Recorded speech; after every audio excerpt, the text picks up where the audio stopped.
खरखर की आवाज़ अक्सर बच्चों में देखी जाती है और इसको समझिए कैसे कि ये सीरियस है या नॉर्मल है। देखिए इसमें दो चीज़ें हैं। एक तो जो बच्चा होता है ना उसकी जो सांस की रास्ता है, मान लीजिए नाक भी छोटा होता है, गले का रास्ता भी छोटा होता है और वहाँ जी, से वो हवा हवा अंदर लेता है, अपने लंग्स जी, तक पहुँचाता है। और इसमें 3 चीज़ें रुकावट पैदा करती है। एक तो नाक के अंदर हमको बलगम बनती है, बच्चों के नाक में भी बनती है और वो सूख जाती है, कई बार रास्ता रुक देती है, तो उसकी वजह से जी, ब्लॉकेज हो जाती है। तो उसके लिए आप saline nasal drop, Nasoclear acid saline nasal drop, उससे नाक साफ़ रखना ज़रूरी है। दूसरा जी। है, हमारे को लार बनती है सबको, मुँह में लार सलाइवा बनती है, तो सलाइवा हम कंटिन्यूअसली स्वॉलो करते हैं। बट बच्चे क्या होता है वो सलाइवा पूरी तरह से अच्छे से स्वॉलो नहीं कर पाते, गले के पीछे हिस्से में वो जमा हो जाती है। अच्छा, और तीसरी चीज़ होती है कि उनका जो दूध है, दूध भी जैसे मैंने थोड़ी देर पहले बताया कि रिगर्जिटेट होता है, मतलब वो ऊपर आके गले में फंसता है। तो ये नाक की मैल, सलाइवा मतलब लार और दूध, ये तीनों चीज़ें गले में फंसती हैं और जब हवा वहाँ से गुजरती है तो रुकावट पैदा करती है, ओके, जिसकी वजह से ये खरखर और घरघर की आवाज़ आती है। बट अगर आपके बच्चे को आप नाक साफ कर लेते हो और पीठ पे लग के थोड़ा सा थपथपी करोगे ना, तो जो लार है या दूध है वापस फिर से स्टमक में चली जाएगी, पेट में चली जाएगी, तो वो जो रुकावट पैदा हुई थी वो कम हो जाती है। तो अगर ऐसे करने से बच्चे को आराम आ जाता है, नाक साफ करने से और ये टेक्निक से अच्छे से थपथपी करने से अगर रुक जाती है, वो प्रॉब्लम ठीक हो जाती है, तो डरने की ज़रूरत नहीं है।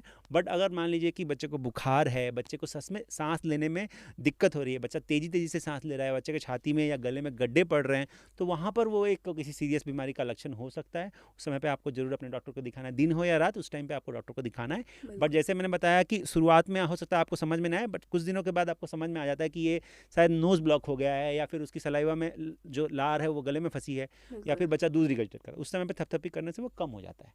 तो इस तरह से हम इसको समझ सकते हैं। अगर नहीं समझ में आए तो ज़रूर अपने डॉक्टर को दिखा लें एक बार सामने से, तो आपको तसल्ली हो जाएगी। बिल्कुल।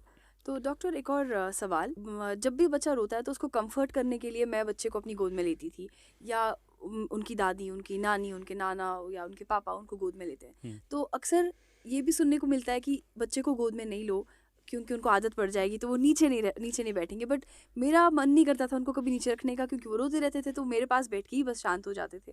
तो क्या ये सच है कि बेबी को गोद में लेने से बेबी का कम्फ़र्ट ज़्यादा बढ़ जाता है तो वो नीचे रखना उनको मुश्किल हो जाता है फिर?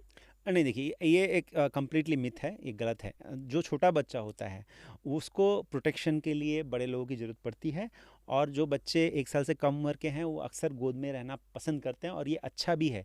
उस तरह से बच्चे को सिक्योर फील होता है, बच्चे की ग्रोथ अच्छी होती है, बच्चे की बाकी चीज़ें भी बहुत अच्छा इमोशनल बॉन्डिंग होती है, बच्चे के लिए बहुत अच्छा होता है गोद में रहना 1 साल तक।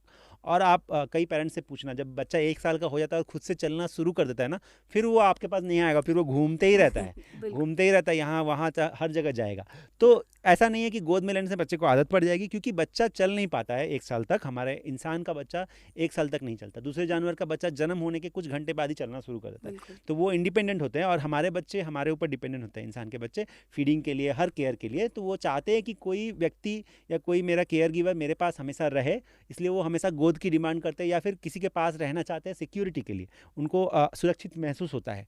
तो ये बहुत अच्छा है कि आप गोद में रखें, जहाँ तक हो सके बच्चे को अपने पास रखें, तो बच्चा उससे अच्छी ग्रोथ भी होती है, वेट गेन वगैरह भी अच्छा होता है, आगे चल के उसकी इमोशनल जो डेवलपमेंट होती है वो भी बहुत अच्छी होती है।